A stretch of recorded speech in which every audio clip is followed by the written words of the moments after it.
अजित पवार यांच्या मृत्यूला कोण जबाबदार आहे हे लवकरच समोर येईल, कारण की इन्व्हेस्टिगेशनच अशा प्रकारचं झालेलं आहे आणि ही माहिती ऐकल्यानंतर तुमच्या पायाखालची जमीन सरकेल. असं इन्व्हेस्टिगेशनमध्ये काय झालेलं आहे ते पहा. चॅनलवरती तुम्ही पहिल्यांदा आला असाल, चॅनलला अजून सबस्क्राईब केलं नसेल तर जरूर करा.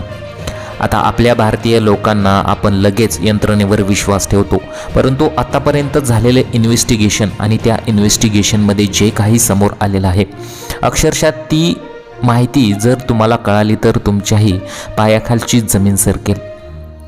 कारण की इन्व्हेस्टिगेशन अशा थराला पोचलं की अक्षरशः तिथील जे माहिती समोर आली ते पाहून सगळ्यांना एक मोठा धक्काच बसलेला आहे.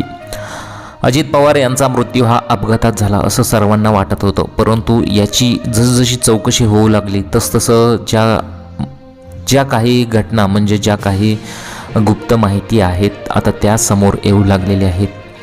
आता उपमुख्यमंत्री अजित पवार यांचा बारामतीत विमान अपघातात मृत्यू झाला.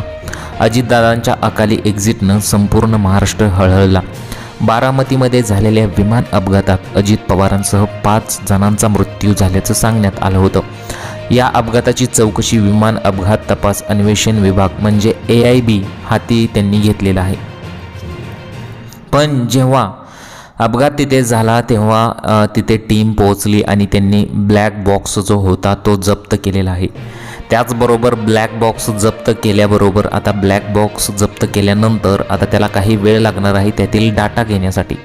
परंतु अजित पवार यांचं जे विमान आहे ती विमान जे आहे VCR कंपनी जी आहे त्या कंपनीतर्फे चालवलं जातं आणि आता ती टीम जी आहे त्या टीमला त्या कंपनीत जायचं होतं, म्हणजे ती कंपनी दिल्लीला होती आणि तिथे गेल्यानंतर अक्षरशः धक्कादायक प्रकार समोर आलेला आहे.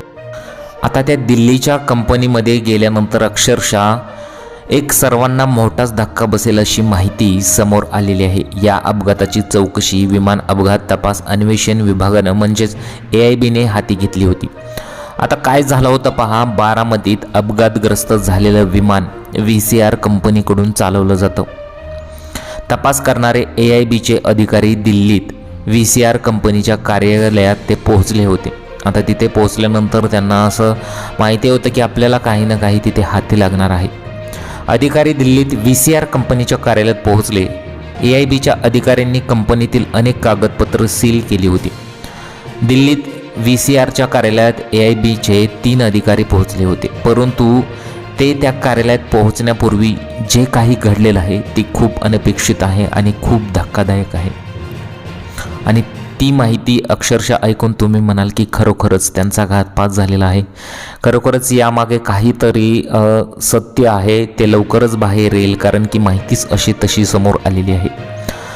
आता या अगोदर काय झालं होतं की VCR कंपनीचे मालक जे होते, VCR कंपनीचे मालक अपघात झाला त्यावेळेस मग त्याच दिवशी माध्यमांसमोर आले होते आणि माध्यमांसमोर आल्यानंतर विमानात कोणतीही तांत्रिक अडचण नव्हती असं ते म्हणाले होते.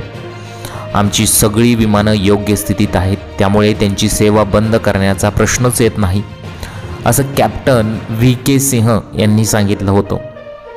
सिंह हे VCR व्हेंचर्सचे मालक आहेत आणि ते आणि त्यांचा मुलगा मिळून कंपनी चालवतात. दोघेही पायलट आहेत.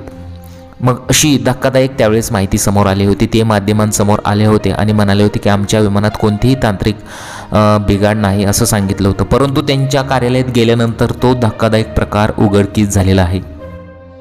आता बघा, AIBचे अधिकारी VCR एव्हिएशनच्या महिलापूर येथील कार्यालयात गेले होते म्हणजे दिल्लीला. त्यावेळी कार्यालयातील अनेक जण अचानक गायब झालेले आढळून आले. विशेष म्हणजे सकाळी कार्यालयात पोहोचलेले अनेक जण AIBचे अधिकारी पोहोचले तेव्हा गायब झाले होते, म्हणजे तिथे ते त्यांचे अधिकारी दिसतच नव्हते.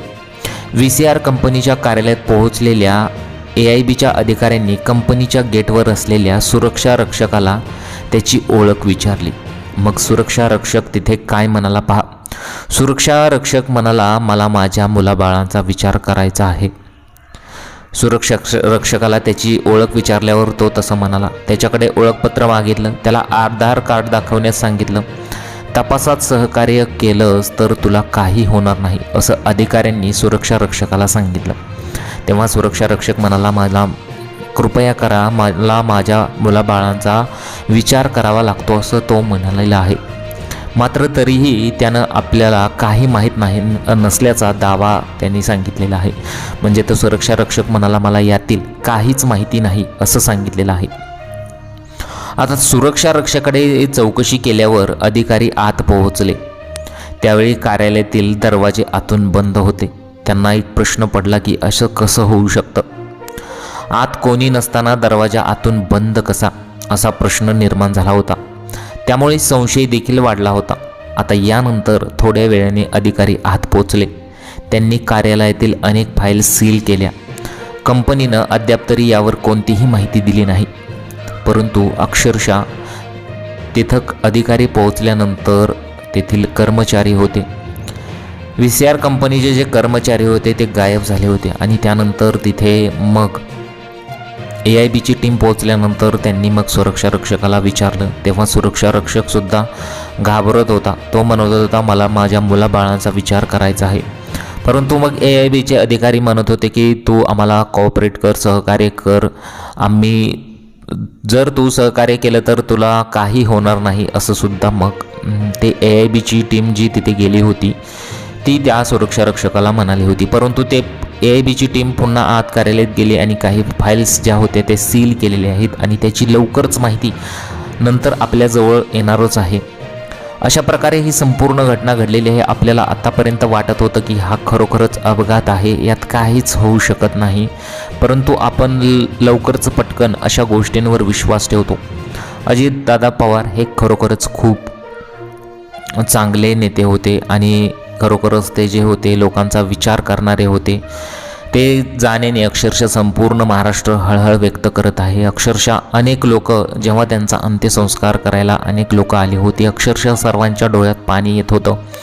परंतु आता त्यांच्या नावाने राजकारण सुरू झालेलं आहे. आता त्यांना कुठे 3 दिवस झाले नाहीत तोपर्यंत ज्या घडामोडी आहेत त्या वेगळ्याच येत आहेत. आता उपमुख्यमंत्री कोण होणार, सुनेत्रा पवार की अशा काही गोष्टी आहेत त्या समोर आलेल्या आहेत. म्हणजे खरोखरच राजकारणात एखादा व्यक्ती गेला तर लगेच त्याला झटकून दिलं जातं का असा प्रश्न निर्माण होतोय. त्याला किमान तरी जो काही व्यक्ती असेल 10 दिवस किंवा 13 दिवस त्याचं जे आहे दुःख आपण पाळलं पाहिजे. परंतु इथं तर उलटंच आहे. 2-3 दिवसात एक वेगळंच वातावरण बघायला मिळतं. हे कुठेतरी चुकीचं आहे. अशा प्रकारे हे संपूर्ण इन्व्हेस्टिगेशन आलेलं आहे. तुम्हाला संपूर्ण इन्व्हेस्टिगेशनची माहिती वेळोवेळी दिली गेली जाईल. त्यामुळे तुम्ही चॅनलला जरूर सबस्क्राईब करून ठेवा.